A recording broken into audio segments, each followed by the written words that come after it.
नमस्कार, मेरा नाम डॉक्टर चारू गुप्ता है। मैं एक गैस्ट्रोएंटरोलॉजिस्ट एंड हेपेटोलॉजिस्ट हूँ। आज हम बात करेंगे हेपेटाइटिस बी वैक्सीनेशन के बारे में। हेपेटाइटिस बी का नाम आपने बहुत सुना होगा।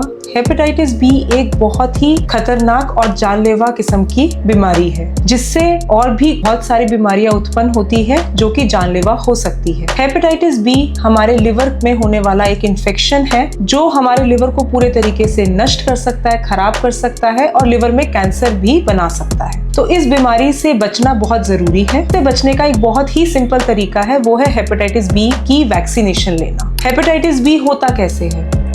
या तो वो मदर से बच्चे में आ जाता है, या फिर इन्फेक्टेड ब्लड या किसी भी बॉडी फ्लूइड्स के थ्रू ट्रांसमिट हो सकता है, जैसे कि ब्लड ट्रांसफ्यूजन के माध्यम से, सेक्सुअल कांटेक्ट के माध्यम से, या फिर कॉमन नीडल्स और सिरिंजेस यूज करने की वजह से हेपेटाइटिस बी हो सकता है। तो यदि हम इसकी वैक्सीनेशन ले लें तो हम इससे 95% चांसेस है कि पूरे तरीके से लाइफ टाइम के लिए प्रोटेक्ट हो जाए। वैक्सीनेशन बहुत ही इजीली अवेलेबल है। सिर्फ 3 इंजेक्शन की डोजेस हैं।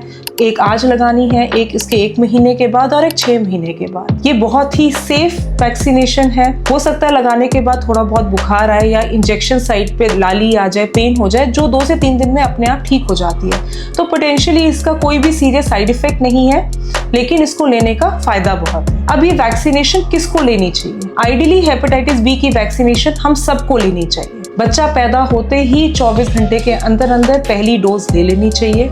यदि हमारे बच्चे को किसी वजह से बर्थ के टाइम पे इसकी वैक्सीनेशन नहीं मिली है तो भी हमें बच्चे की तुरंत ही वैक्सीनेशन लगवा लेनी चाहिए। अगर हमारे परिवार में किसी को हेपेटाइटिस बी है तो हमें बहुत ही अर्जेंसी पे बहुत ही जरूरी है हमारे लिए अपने आप को हेपेटाइटिस बी से प्रोटेक्ट करना। फिर हेल्थ केयर वर्कर्स जैसे कि डॉक्टर्स, नर्सेज, जो भी हेपेटाइटिस बी के पेशेंट्स के साथ डील करते हैं, उनके अंदर इसकी वैक्सीनेशन बहुत इंपॉर्टेंट है।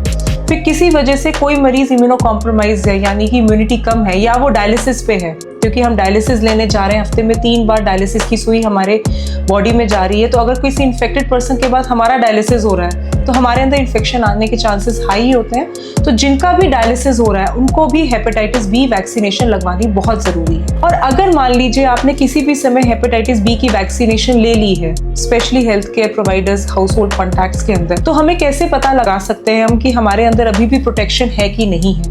उसका एक सिंपल सा टेस्ट होता है जिसको हम एंटी-HBs कहते हैं।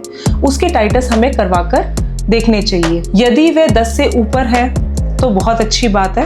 अगर वो 10 से नीचे है तो हम बूस्टर या रीवैक्सीनेशन के बारे में भी हमें सोचना चाहिए। तो हमें अपना एंटी-HBs टाइटस हर 5-5 साल में जरूर करवा कर देख लेना चाहिए। और यदि कोई डायलिसिस पे है, यानी कि कोई बहुत हाई रिस्क है, तो उनके अंदर हमें हर साल एक बार अपना एंटी-HBs टाइटस जरूर कर देख लेना चाहिए, ताकि अगर हमारे अंदर इम्यूनिटी कम है तो हम अपने आप को रीवैक्सीनेट कर दें, ताकि हमारे अंदर इन्फेक्शन आने का चांस मिनिमाइज हो सके। ये एक बहुत छोटा सा स्टेप है जिसकी कॉस्ट भी बहुत ज्यादा नहीं है, रिलेटिवली बहुत इजीली अवेलेबल है, और इसको लगाने से हम हेपेटाइटिस बी जैसी दर्दनाक, खतरनाक बीमारी से अपने आप को बचा सकते हैं। धन्यवाद।